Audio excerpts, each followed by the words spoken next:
पिछले एक साल से चला आ रहा इजराइल हमास युद्ध अब अपने निर्णायक मोड़ पर पहुंच चुका है। इसकी घोषणा अब से कुछ ही देर पहले इजराइल के प्रधानमंत्री बेंजामिन नेतन्याहू ने कर दी है। दरअसल आप यह बात जानते हैं कि 2 दिन पहले ही हमास का चीफ और इजराइल का मोस्ट वांटेड आदमी सिनवार मारा जा चुका है और यही इजराइल का मेन टारगेट था। युद्ध की शुरुआत में इजराइल ने कह भी दिया था कि सिनवार को मारना हमारी सबसे बड़ी प्रायोरिटी है और सबसे बड़ा टारगेट है।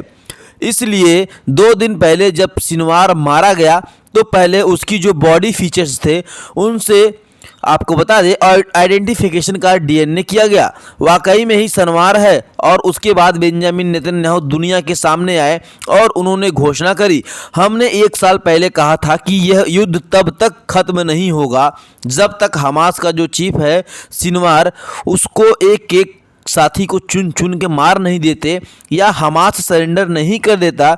इन दोनों में से जो भी शर्त पहले पूरी हो जाएगी हम युद्ध खत्म कर देंगे। और क्योंकि अब सिनवार मारा जा चुका है इसलिए मैं घोषणा करता हूं कि हमास के जितने भी बचे कुचे लड़ाके हैं वो अपने बिलों से बाहर आएं और सरेंडर कर दें। अगर ऐसा होता है तो हम कल ही युद्ध खत्म कर देंगे। जी हाँ, जैसा कि आप देख सकते हैं आर्टिकल में यही कहा है। उन्होंने कहा कि सरेंडर के कुछ ही घंटों के बाद इजराइल की सेना अपनी कार्यवाही रोक देगी और युद्ध ऑफिशियली खत्म हो जाएगा और जो गाज़ा के लोग हैं उन पर जो इस समय कहर टूट रहा है वो कहर भी हम खत्म कर देंगे। लेकिन उनकी इस घोषणा के बाद अब इजराइल के प्रधानमंत्री की आलोचना शुरू हो चुकी है, क्योंकि अमेरिका के जो टॉप मिलिट्री कमांडर्स हैं और जो टॉप पॉलिटिशियन हैं दोनों पार्टी के, चाहे रिपब्लिकन हो या फिर चाहे डेमोक्रेट्स हो, वो सब कह रहे हैं कि नेतन्याहू को अब युद्ध खत्म करना होगा, क्योंकि दुनिया भर के तमाम देश अब खड़े हो चुके हैं इजराइल के खिलाफ। आपका जो नंबर 1 टारगेट था वो आपने निपटा दिया, उसके साथ साथ आपने हिजबुल्लाह की पूरी लीडरशिप को ख़त्म कर दी। आपको बता दें हमास की जितनी भी पूरी लीडरशिप थी उसने ख़त्म कर दी। इसलिए अब आपके पास कोई औचित्य नहीं बचता इस युद्ध को जारी रखने का। इसलिए समय की मांग है कि इजराइल युद्ध खत्म करे। लेकिन इजराइल को जानने वाले एक्सपर्ट्स कहते हैं कि इजराइल ऐसा युद्ध खत्म नहीं करेगा। जब भी उसने युद्ध शुरू किया है कहीं ना कहीं किसी न किसी ज़मीन पर कब्जा आता है। इस बार उसका टारगेट है जो गाज़ा है। जी हाँ, उनका जो उत्तरी इलाका है यानी कि ऊपरी इलाका है उसका कम से कम आधा वो कब्जा लेगा। जी हाँ, आपको बता दें आधा कब्जा करने की कोशिश में है इजराइल और उसके लिए इजराइल की सेना ने भी एक घेरा डाल दिया है।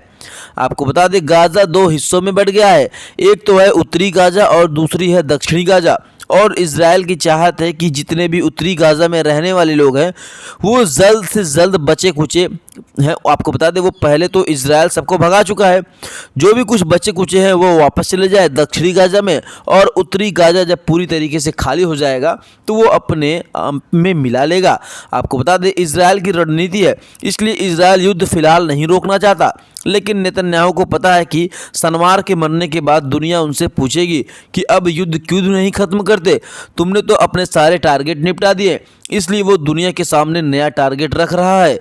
जब तक हमास सरेंडर नहीं करेगा, और आप जानते ही हैं कि हमास सरेंडर नहीं करने वाला, इसलिए इजराइल को युद्ध जारी रखने का एक मौका मिलेगा जिससे कि वह जो उत्तरी गाज़ा है उस पर कब्जा कर सके। हालांकि ये सही है या गलत आप मुझे कमेंट करके बताइए। इस मामले पर अभी आने वाला एक कुछ बड़ा न्यूज़ है दोस्तों। अगर आपको ऐसे ही नॉलेजेबल वीडियो की नोटिफिकेशन चाहिए तो चैनल को सब्सक्राइब करके रखें। जैसे ही कोई अपडेट आएगी सबसे पहले आपको हमारे चैनल पे देखने को मिलेगी।